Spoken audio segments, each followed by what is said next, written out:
తెలంగాణ పాలిటిక్స్లో high voltage tension scene కొనసాగింది. తెలంగాణ అప్పులపైన అటు కాంగ్రెస్ ఇటు బీఆర్ఎస్ చర్చకు సిద్ధమయ్యాయి. దీంతో తెలంగాణ భవన్ గన్ పార్క్ దగ్గర ఉద్రిక్త పరిస్థితులు నెలకొన్నాయి. పోలీసులకు బీఆర్ఎస్ నేతలకు మధ్య తోపులాట జరగగా మాజీ మంత్రి హరీష్ రావు కింద పడ్డారు. దీంతో తెలంగాణ భవన్ దగ్గర హైటెన్షన్ వాతావరణం నెలకొంది.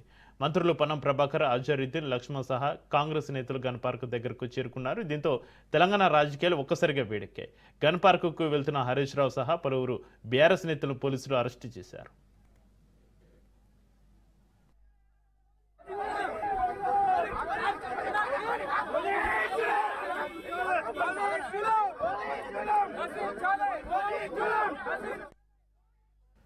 పదేళ్ల బీఆర్ఎస్ పాలనపైన చర్చకు సిద్ధమంటూ సీఎం విసిరిన ఛాలెంజ్ తోటి అసలు సినిమా స్టార్ట్ అయింది. కాంగ్రెస్ వర్సెస్ బీఆర్ఎస్ మధ్య డైలాగ్ వార్ పిక్స్ కు చేరింది. గత 10 ఏళ్ల బీఆర్ఎస్ పాలనపైన చర్చకు రావాలంటూ సీఎం రేవంత్ రెడ్డి విసిరిన సవాల్ను బీఆర్ఎస్ వర్కింగ్ ప్రెసిడెంట్ కేటీఆర్ అంతే మాస్గా స్వీకరించారు. నిన్నేమన్నాడు? 8 లక్షల కోట్ల అప్పు బీఆర్ఎస్ ప్రభుత్వం చేసింది, అది నేను చూపిస్తాను నిన్న అన్నాడు.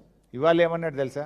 ఆయనే 1 లక్ష కోట్లు తగ్గించి 7 లక్షల కోట్ల అప్పు చేసిందని ఇవాళ మాట్లాడి. నిజంగా చర్చ జరిగుంటే 3 లక్షలకో 4 లక్షలకో ఒప్పుకునేవాడు, ఇంకో 3 లక్షలు తగ్గేది. చర్చ జరిగుంటే మీరు రుజువు చేస్తే అక్కడే రాజీనామా చేసి వెళ్తాను అన్నారు. మరి భవన్కు వస్తానన్న జూపల్లి కృష్ణారావు గారు ఎందుకు భవన్కు రాలేదు? ఇక్కడ కేటీఆర్ గారు మేమిద్దరం కూడా ఆయనకు స్వాగతం తెలిపి బొకే ఇచ్చి షాలు కప్పి చర్చించడానికి కుర్చీలు వేసి వేదిక కూడా సిద్ధం చేసి పెట్టాం. కానీ ఆయన తోక ముడిచారు. ఇదే జూపల్లి మాట మార్చి లేలే నేను భవన్కు రాను, నేను అమరవీరుల స్తూపం దగ్గర ఉన్నా అంటే కేటీఆర్ గారు కూడా అమరవీరుల స్తూపం దగ్గరికి వెళ్ళడానికి ప్రయత్నం చేస్తే ఆయనను కూడా వెళ్ళనీయకుండా పోలీసులను అడ్డం పెట్టి ఆపినారు. అంటే దీన్ని బట్టి అర్థం కాలేదా? నిజంగా చెప్పాలంటే జూపల్లి కృష్ణారావుకు చీము నెత్తురుంటే, ఆయనకేమన్నా పాలమూరు పౌరుషం ఉంటే తక్షణమే ఆయన రాజీనామా చేయాలి. ఇప్పుడు మా కేటీఆర్ గారు నిన్న ముఖ్య రేవంత్ రెడ్డికి సవాల్ వేసిండ్రు. కానీ నువ్వు ఆ సవాల్ని స్వీకరించి నేనే తెలంగాణ భవన్కి వస్తున్నాను మీరే చెప్పారు కదా జూపల్లి గారు, మరి ఎందుకు రాలేదు?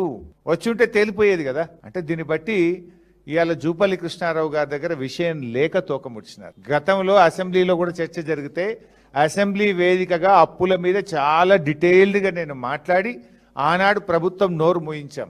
నేను చెప్పింది తప్పైతే ఇప్పుడే ఇక్కడే మాట్లాడండి భట్టి గారు అని బడ్జెట్ సమావేశాల్లో నేను సవాల్ విసిరితే కనీసం నా లెక్కలకు నా సవాల్కు శాసనసభలో చర్చకు రాకుండా ప్రభుత్వం సభను వాయిదా వేసుకొని పోయింది. ఇది ఆల్రెడీ తేలిన సబ్జెక్ట్. అంటే తమ చేతగానితనాన్ని ప్రజలకు ఆ రోజు భట్టి గారు ఏమన్నారు? కాంగ్రెస్ పార్టీకి 100 ఏళ్ల చరిత్ర, డబ్బులు ఎలా సంపాదించాలో మాకు తెలుసు, ఈ గ్యారంటీలన్నీ అమలు చేసి తీరుతామని ఆ రోజు రెచ్చిపోయి భట్టి గారు ప్రజల్ని నమ్మించే ప్రయత్నం చేస్తున్నారు.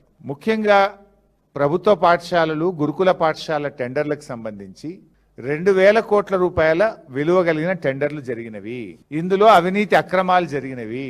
ఇందులో తెలంగాణ బలహీన వర్గాల బిడ్డలు దళిత బిడ్డలకు అన్యాయం జరిగిందని బీఆర్ఎస్ పార్టీ ఆరోపించింది. ఈ అంశం మీద చర్చకు సిద్ధమని అనేక సార్లు అనడం, తోకముడ్చడం.